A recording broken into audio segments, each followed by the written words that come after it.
১১৫ দিন পারস্য উপসাগরে আটকে থাকার পর বাংলাদেশি পতাকাবাহী জাহাজ এমভি বাংলার জয়যাত্রা অবশেষে হরমুজ প্রণালী অতিক্রম করেছে।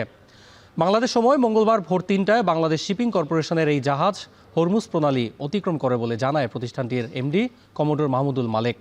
সোমবার বাংলার জয়যাত্রা হরমুজ পাড়ি দিতে ইরানের বিপ্লবী গার্ড বাহিনীর অনুমোদন পায়। এর আগে গেল ১১ এপ্রিল সৌদি আরবের রাস আল খায়ের বন্দর থেকে সার বোঝাই করে জাহাজটির দক্ষিণ আফ্রিকা যাত্রার কথা ছিল।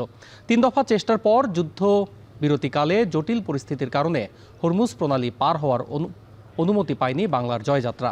দীর্ঘ প্রায় ৪ মাস পারস্য উপসাগরে আটকে থাকায় মনোবল হারিয়ে ফেলেছিলেন নাবিকরা। অবশেষে স্বস্তি ফিরেছে সবার মাঝে।